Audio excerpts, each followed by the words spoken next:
Bem-vindos ao meu web show. Eu sou Cássio e o nome do programa é Coisa de Cássio. Solta a vinheta aí! Quer? Não tem vinheta? Então bota desse mesmo. Quer? Sou eu que tenho que botar?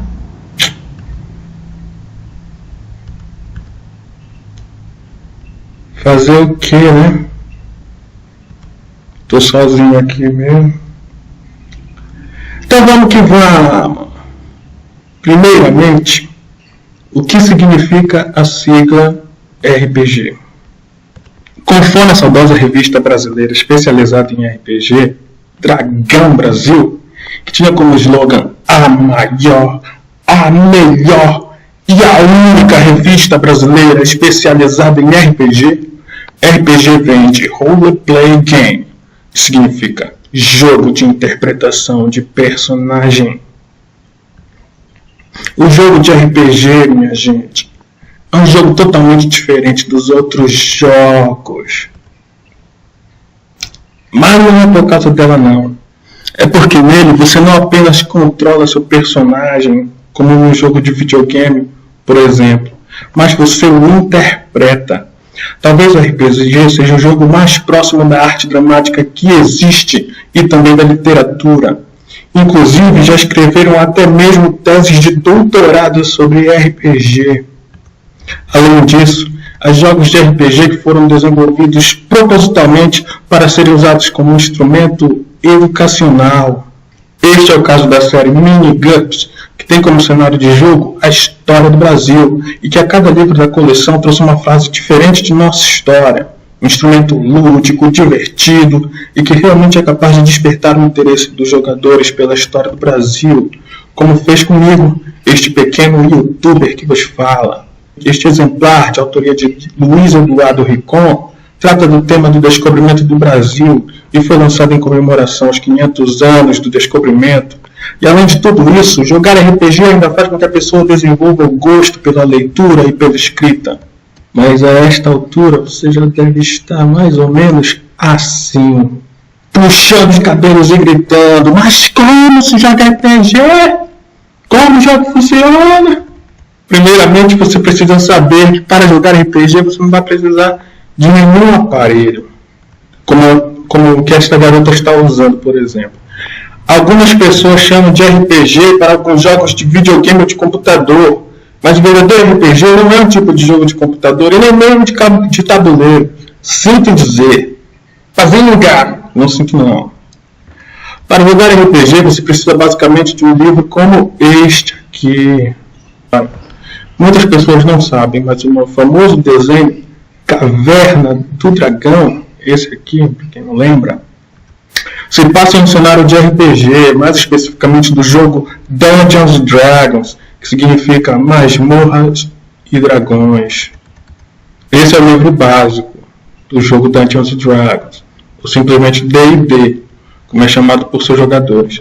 O D&D foi o primeiro jogo de RPG do mundo, criado por Gary Gygax e Dave Arneson em 1974. Aí estão os caras. Ok. Então, além do livro básico, você precisará de dados. Para alguns jogos, você precisará dos dados comuns de 6 faces. Mas para outros, como é o caso do D&D, você precisará de dados especiais com 4, 8, 10, 12 e até 20 faces, sem falar no lendário dado de 100 faces, que segundo alguns mais parece uma bola de bilhar. Esses são os dados de 4 faces, de 6 faces, que todo mundo conhece, de 8 faces, de 10 faces, de 12 faces, de 20 faces, e o famoso lendário dado de 100 faces. Além do livro e dos dados, para jogar RPG você vai precisar de no mínimo 2 pessoas, mas o ideal é um grupo de 4 a 6, como este aqui. Eles serão assim na vida real, mas no jogo serão mais ou menos assim.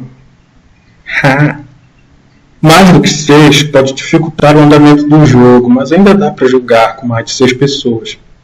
No grupo, uma pessoa será o narrador.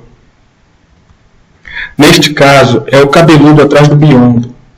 Algumas pessoas o chamam de mestre do jogo, ou simplesmente mestre, mas este é um termo que não me agrada. Narrador é melhor, porque condiz com sua função principal, a de narrar a história. Este, e apenas este jogador, necessariamente precisa ter lido todo o livro e conhecer bem as regras do jogo. Inclusive para poder explicar para os outros jogadores o que eles precisam saber.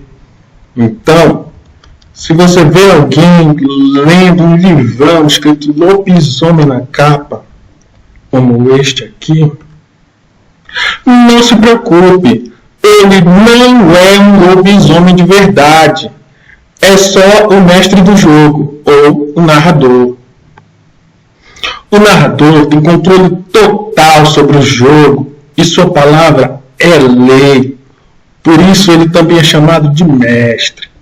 Felizmente o narrador não joga contra nenhum dos jogadores, pelo menos não deveria, porque no RPG, ter um narrador jogando contra você seria mais ou menos como ter Deus como inimigo na vida real. Ou seja, pesica da velha chica. Os outros membros do grupo serão chamados de jogadores mesmo, ora bolas. E cada um deles vai precisar de uma planilha de personagem que descreverá seu personagem conforme as regras do jogo. Esta é uma das mais simples fichas de personagem que existem e é do jogo Defensores de Tóquio, de Marcelo Cassaro. Como consequência, para preencher a planilha de personagem e fazer alterações no decorrer do jogo, vocês precisarão de lápis e borracha. E por último, é muito útil ter à disposição uma mesa onde se possa pôr o livro, as fichas de personagem, os dados, lápis e borrachas, e onde os jogadores poderão se acomodar confortavelmente. Beleza, tudo pronto, o jogo começa. Então o narrador começa dizendo em que situação os personagens dos jogadores estão no momento. E daí ele faz a pergunta: o que vocês fazem? E cada um dos jogadores responde dizendo o que seu personagem fará.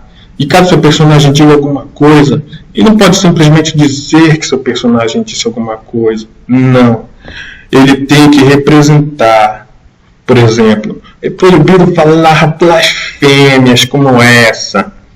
Meu personagem disse que quer entrar na casa mal assombrada. Não. Ele tem que interpretar o personagem, sussurrando, por exemplo, assim: vamos entrar na casa. Daí faz gestos, expressões, mímicas e o caralho, como diria Dercy. É hora de representar o personagem como fosse um ator de verdade, só que sem a fama, o dinheiro e sem o glamour também.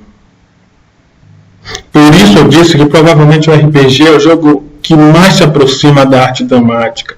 Mas como não tem um roteiro para seguir, ele pode até mesmo ser usado como um grande instrumento para o domínio da arte da improvisação. Então, onde entram os dados?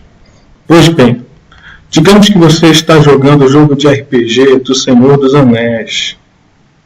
É muito bom, por sinal. Seu personagem é o elfo Legolas, que parece nunca errou um disparo na vida. O narrador diz que um orc está correndo para atacá-lo e pergunta o que você faz. E você responde dizendo que dispara uma flecha para o orc. Como Legolas é muito bom com o arco, a planilha de personagem dele pode dizer, por exemplo, que ele só errará o disparo se tirar 1 no dado de 20 faces. Então você rola o dado de 20 faces na mesa, e se o resultado for diferente de 1, você acertou flechada no orc. Ou seja, muito do que seu personagem conseguirá ou não fazer dependerá, na verdade, da sorte. Você decide o que o seu personagem tentará fazer, mas se ele será bem sucedido ou não, decidem os dados. Outro exemplo totalmente oposto seria o do mago improvável, Presto, da Caverna do Dragão.